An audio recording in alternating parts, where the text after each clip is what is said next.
Hello, beautiful people. How are you? Today, I want to talk about a topic that really fascinates me. It's a combination of two of my favorite topics, manifestation and astrology.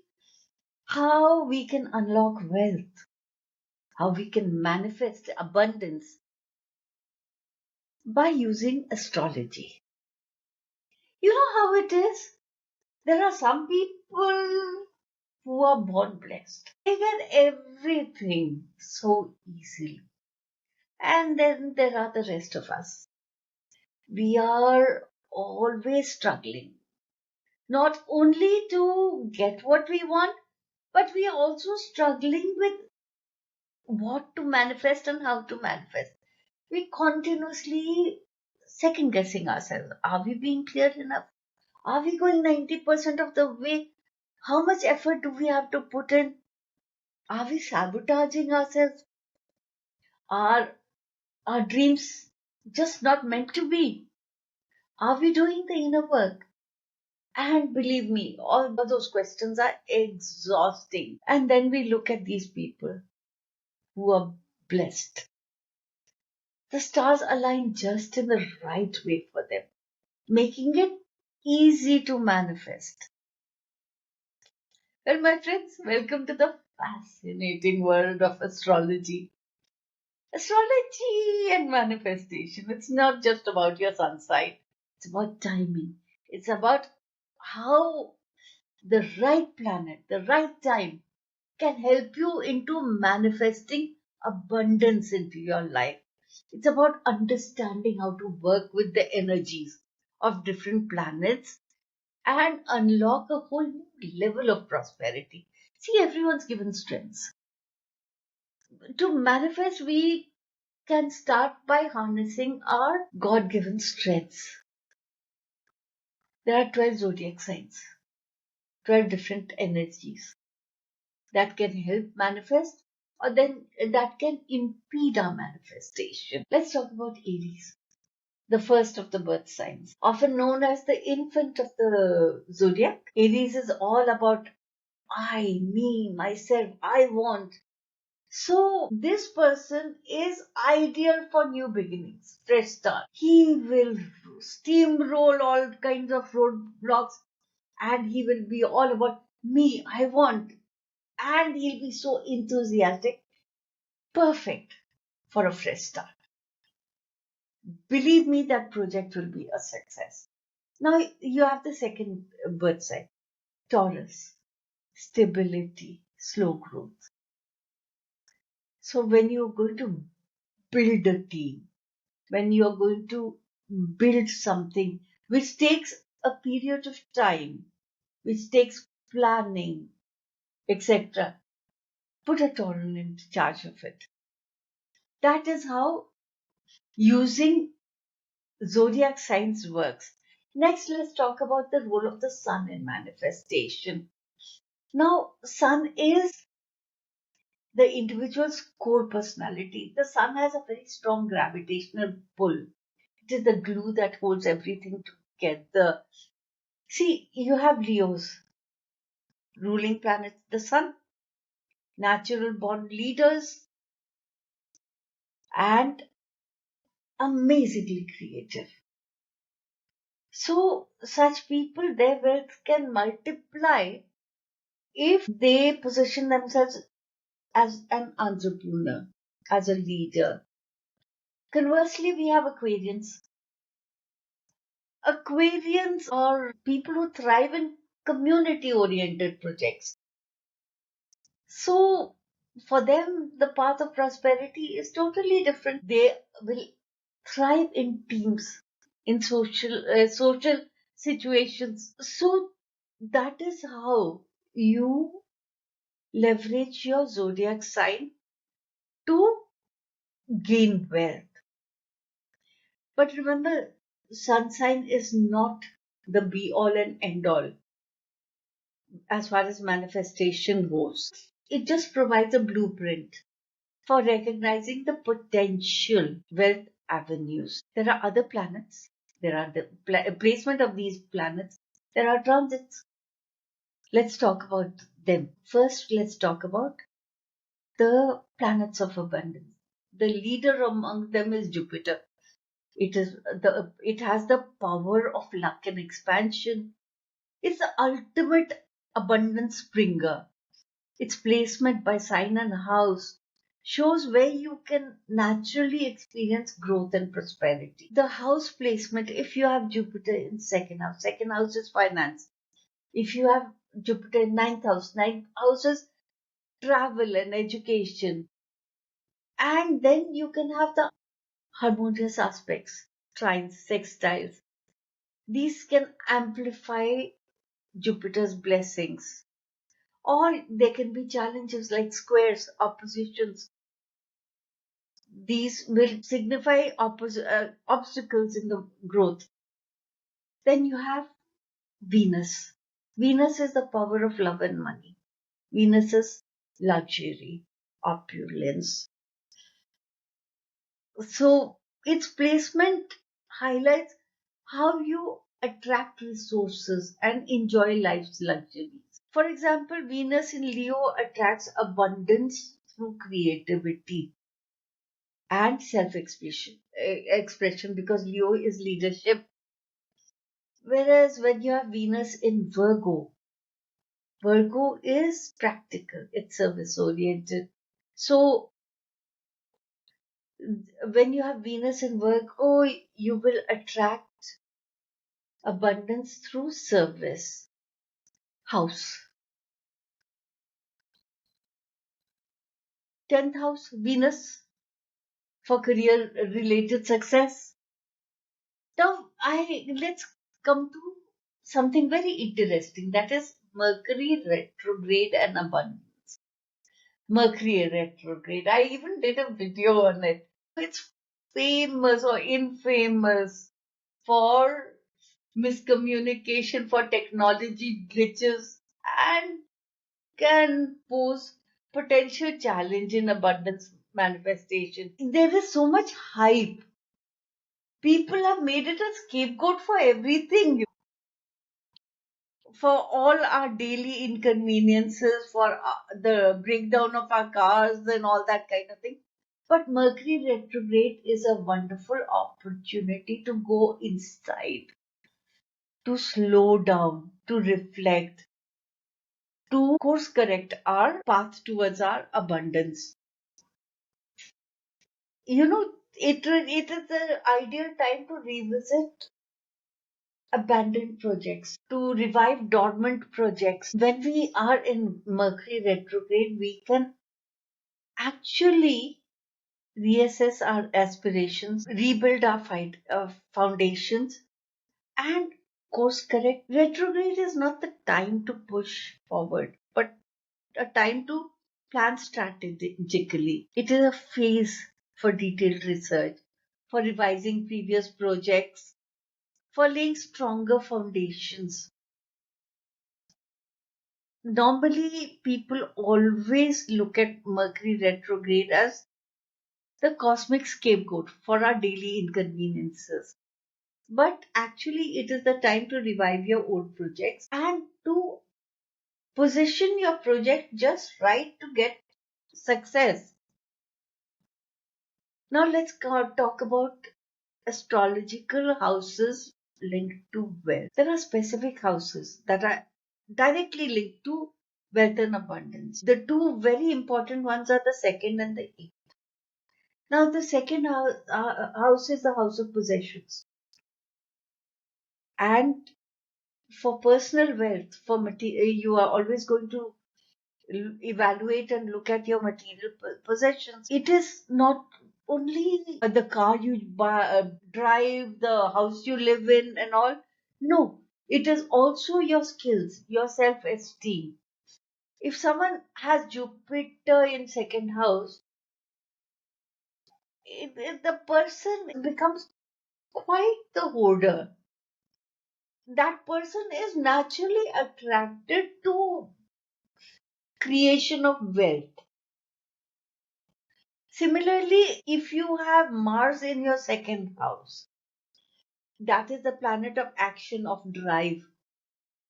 And you may find that your assets lie in determination or professional ambition.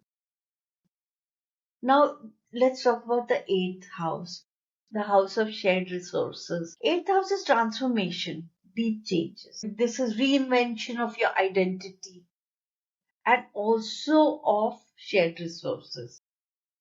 Normally, eighth house is also considered symbolically the house of death, the mysteries of life, inherited wealth, financial transaction which depends on other people's resources. An individual with an active eighth house might manifest financial gains through inheritance, through marriage and business partnership.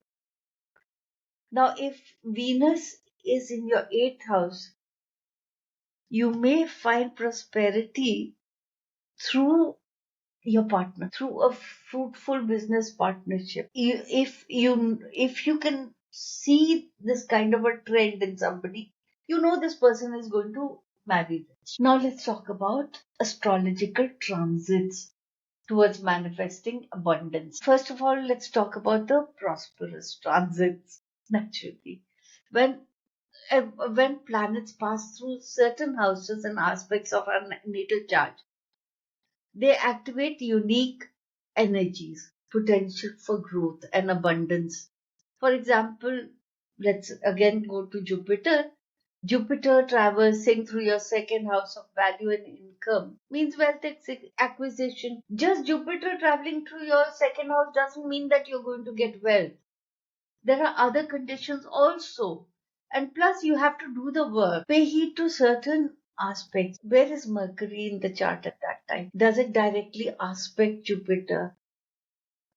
If it is aspecting Jupiter, it is a fantastic time to sign contracts, to build teams that will lead to a victory. Where is Venus? Is Venus in your 12th house or is it in your 6th house? Or is it in your fourth house? If it's in your fourth house, that your Jupiter is in your second and your Venus is in your fourth, which means that there will be property acquisition, or you're going to have a partner who is going to get some money into the house. And if there is Mars in your financial house, it means that the universe is telling you to take action. So what am I saying over here? When you are looking for manifestation, first of all, plot the path of Jupiter, plot the path of Venus, plot the path of Mars, and plot the path of Mercury. See what aspects they are having. Are they harmonious like trine, like sextile? Or are they in difficult aspects like oppositions or squares? And one very interesting planet that I almost forgot to tell you is Pluto, the planet of transformation. When Jupiter forms an alignment with Pluto, the amplified growth that happens is off the charts. You can be very, very lucky during that period. So, by harnessing these astrological transits, we don't just stumble into wealth, we consciously participate in the growth of our abundance. Now, let's talk about astrological timing. When we're talking about astrological timing, I would always like to talk about the phases of the moon. Life on this planet is governed by the ebb and flow of the moon. And moon influences abundance manifestation. Each stage of the moon's ebb and flow influences abundance manifestation. New moon is fresh beginnings, birth. It is the best time for your sankalp, for setting your intentions. On the other hand, full moon is the time for reassessing, for culmination, for fruition. When you are in the waxing phase, it is clear that you are growing your intention. You are walking towards your goal. You are evolving. And when the moon is waning, when the moon is shrinking, when it is in the waning phase, we engage in reflection, in re-evaluation, in release, in gratitude. We are just preparing for our next cycle of abundance. I can never talk about manifestation without talking about the best time for abundance rituals. On this planet, a lot of our life is governed by the ebb and flow of moon. Like I said earlier, let me talk about first the new moon rituals. New moon is all about new beginnings. I prefer this time for setting intentions. Start your day with a moment of meditation, a quiet moment. Go within, concentrate on what you want, spot new opportunities, fresh possibilities, and then do your scripting, write your intention down, write your manifestation down, and visualize it as already achieved. This is the best way to move forward and use the energies of the new moon. Now, for full moon is culmination, full moon is release, full moon is to the right time to let go of whatever is blocking your achievement, your wealth manifestation. Start your time with reflection, with acknowledgement. You have made progress since the new moon. You literally have. You cannot invest so much energy and not get anything out of it. Acknowledge the progress you have made and then celebrate your win. Celebrate the fact that you have achieved so much. You may not have got your wish fulfillment, but you have walked the path, you have learned, you have invested your energy, and acknowledge it. And then be grateful. Thank the universe for it. See, gratitude is the best way of getting into a higher vibration. It is the time for positivity. And then write down your resistances, your fears, your limiting beliefs, your sense of being not enough. Just write it down on a piece of paper and then burn this paper. This is very powerful symbolism. It is releasing what no longer serves. And I also think the full moon is the right time for moon bathing. Stand outside in your balcony or in the park, wherever you can during the full moon, and just allow the rays of the moon to bathe you internally, externally. Feel your fears dissolve, release. This is the best way of clearing all your manifestation and money blocks. If you have toxic money beliefs, I will link my video to toxic money beliefs over here. Just acknowledge those beliefs and release them in the full moon, because the full moon is the best time for letting go. So, a very in depth study is required of your astrological chart in order to bring about a whole lot of manifestation into your life. If you want You can get in touch with me on my socials for a one-on-one session in manifestation or to look at your chart. I will tell you where your abundance markers are. I will tell you what can help to transform your chart. I I mean, if you have a midheaven or MC in your career path, this means public success. There are transits that can be looked into for your abundance. You can get in touch with me with any of your questions also. If you like this video, please like and subscribe. Press the bell icon and we will meet in another video. Thank you very much for joining me today. This is Ritu Lalit, astrologer, energy healer, and welcome to my channel. Namaste.